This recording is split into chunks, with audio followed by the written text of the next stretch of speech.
ಕರುನಾಡಿನಲ್ಲಿ ಕಾವೇರ್ತಾ ಇದೆ ಉಪ ಕದನದ ಕಣ. ದಾವಣಗೆರೆ ದಕ್ಷಿಣದಲ್ಲಿ ಅಭ್ಯರ್ಥಿಗಳ ರಣತಂತ್ರ. ಇನ್ನು ಕರುನಾಡಿನಲ್ಲಿ ಸದ್ಯಕ್ಕೆ ಕಾವೇರ್ತಾ ಇದೆ ಈ ಒಂದು ಬೈ ಎಲೆಕ್ಷನ್ ಕಾವು. ದಾವಣಗೆರೆ ದಕ್ಷಿಣದಲ್ಲಿ ಅಭ್ಯರ್ಥಿಗಳು ತಮ್ಮದೇ ಆದಂತಹ ರಣತಂತ್ರವನ್ನ ರೂಪಿಸ್ತಾ ಇದ್ದಾರೆ. ಕೈ ಕಲಿಗೆ ಎಸ್ಟಿಪಿ ಅಭ್ಯರ್ಥಿ ಒಳೇಟು ಕೊಡ್ತಾರ? ಹಾಗಾದ್ರೆ ಬಿಜೆಪಿಯ ಶ್ರೀನಿವಾಸ ದಾಸ ಮಿಂಚಿನ ಸಂಚಾರ. ಗೆಲ್ಲಲು ಕೈ ಕಲಿ ಸಮರ್ಥ ಶಾಮನೂರು ತಂತ್ರವನ್ನ ರೂಪಿಸ್ತಾ ಇದ್ದಾರೆ. ದಕ್ಷಿಣ ದಂಗಲ್ ಗೆಲ್ಲಲು ಕದನ ಕಲಿಗಳು ತಮ್ಮದೇ ಆದಂತಹ ತಂತ್ರವನ್ನ ರೂಪಿಸ್ತಾ ಇದ್ದಾರೆ. ಕರುನಾಡಿನಲ್ಲಿ ಕಾವೇರ್ತಾ ಇದೆ ಉಪ ಕದನದ ಕಣ. ದಾವಣಗೆರೆ ದಕ್ಷಿಣದಲ್ಲಿ ಅಭ್ಯರ್ಥಿಗಳು ರಣತಂತ್ರವನ್ನ ರೂಪಿಸ್ತಾ ಇದ್ದಾರೆ. ಕೈ ಕಲಿಗೆ ಈಗ ಎಸ್ಟಿಪಿ ಅಭ್ಯರ್ಥಿಯಾಗಿರುವಂತ ಅಫ್ಸರ್ ಕೊಡ್ಲಿಪೇಟೆ ಒಳೇಟನ್ನ ಕೊಡ್ತಾರಾ? ಬಿಜೆಪಿಯ ಶ್ರೀನಿವಾಸ ದಾಸ ಕರಿಯಪ್ಪ ಅವರು ಕೂಡ ಮಿಂಚಿನ ಸಂಚಾರವನ್ನ ಮಾಡ್ತಾ ಇದ್ದಾರೆ. ಮತ್ತೊಂದು ಕಡೆ ಗೆಲ್ಲಲೇಬೇಕು ಅಂತ ಕೈ ಕಲಿ ಸಮರ್ಥ ಶಾಮನೂರು ಕೂಡ ತಮ್ಮದೇ ಆದಂತಹ ತಂತ್ರವನ್ನ ರೂಪಿಸ್ತಾ ಇದ್ದಾರೆ.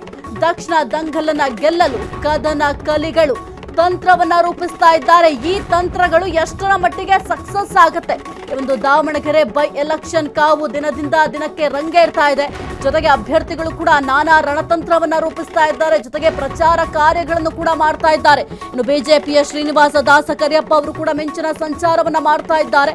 ಇನ್ನು ಗೆಲ್ಲಲು ಕೈ ಕಲಿ ಕೂಡ ಅಂದ್ರೆ ಶಾಮನೂರು ಶಿವಶಂಕರಪ್ಪ ಅವರ ಮೊಮ್ಮಗ ಸಮರ್ಥ ಅವರು ಕೂಡ ನಾನಾ ಪ್ರಯತ್ನಗಳನ್ನ ಮಾಡ್ತಾ ಇದ್ದಾರೆ. ಪ್ರಚಾರ ಕಾರ್ಯಗಳನ್ನು ಕೂಡ ಮಾಡ್ತಾ ಇದ್ದಾರೆ. ಈ ಒಂದು ದಾವಣಗೆರೆ ದಕ್ಷಿಣ ಕ್ಷೇತ್ರ ಬಹಳ ಒಂದು ಸದ್ದು ಮಾಡಿದಂತಹ ವಿಚಾರ ಅಂತಂದ್ರೆ ಯಾರಿಗೆ ಟಿಕೆಟ್ ಕೊಡ್ತಾರೆ ಕಾಂಗ್ರೆಸ್ನಲ್ಲಿ ಎಂಬ ವಿಚಾರ ಬಹಳ ಸೌಂಡ್ ಮಾಡಿತ್ತು. ಆ ಒಂದು ವಿಚಾರಕ್ಕೆ ಸಂಬಂಧಪಟ್ಟಂತೆ ಆಲ್ರೆಡಿ ಈಗ ಕಾಂಗ್ರೆಸ್ನಿಂದ ಶಾಮನೂರು ಶಿವಶಂಕರಪ್ಪ ಅವರ ಮೊಮ್ಮಗ ಸಮರ್ಥ ಶಾಮನೂರ್ಗೆ ಟಿಕೆಟ್ ಕೂಡ ಅನೌನ್ಸ್ ಆಗಿದೆ. ಜೊತೆಗೆ ಪ್ರಚಾರ ಕಾರ್ಯಗಳನ್ನು ಕೂಡ ಮಾಡ್ತಾ ಇದ್ದಾರೆ. ಆದ್ರೆ ಈಗ ಕಾಂಗ್ರೆಸ್ನಲ್ಲಿ ಶಾಮನೂರು ಶಿವಶಂಕರಪ್ಪ ಅವರ ಮೊಮ್ಮಗ ಸಮರ್ಥ್ಗೆ ಟಿಕೆಟ್ ಕೊಟ್ಟಿರೋದ್ರಿಂದ ಸಾಮಾನ್ಯ ಕಾರ್ಯಕರ್ತರಲ್ಲಿ ಸ್ವಲ್ಪ ಅಸಮಾಧಾನ ಕೂಡ ಭುಗಿಲೆದ್ದಿದೆ. ಜೊತೆಗೆ ಈ ಒಂದು ದಾವಣಗೆರೆ ಕ್ಷೇತ್ರದಲ್ಲಿ 70,000 ಮುಸ್ಲಿಂ ಓಟ್ಗಳಿದ್ದಾವೆ. ಆ ಮುಸ್ಲಿಂ ಓಟ್ಗಳನ್ನು ಕೂಡ ಪಡೆಯುವಂಥದ್ದು ಈಗ ಸಮರ್ಥ್ಗೆ ದೊಡ್ಡ ಸವಾಲಾಗಿದೆ. ಈ ಒಂದು ಮುಸ್ಲಿಂ ಓಟ್ಗಳು ನಿರ್ಣಾಯಕ ಆಗಿರೋದ್ರಿಂದ ಈ ಓಟ್ಗಳನ್ನ ಯಾವ ರೀತಿ ಪಡ್ಕೊಳ್ತಾರೆ ಅನ್ನೋದು ಕೂಡ ಈಗ ಇರುವಂತಹ ಒಂದು ಯಕ್ಷ ಪ್ರಶ್ನೆಯಾಗಿದೆ.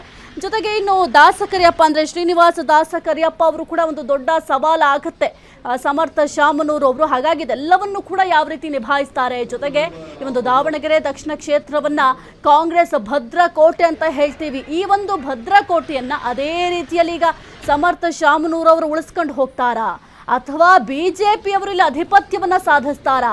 ಅಥವಾ ಕೆಲವೊಂದಿಷ್ಟು ಬಂಡಾಯ ಅಭ್ಯರ್ಥಿಗಳಿದ್ದಾರೆ, ಮುಖ್ಯವಾಗಿ SDPI Social Democratic Party of India Afsar Kodlipete ಕೂಡ ಇದ್ದಾರೆ. ಅವರು ಕೂಡ ಒಂದು ಬಹುದೊಡ್ಡ ಸವಾಲಾಗುತ್ತೆ ಸಮರ್ಥ ಅವ್ರಿಗೆ.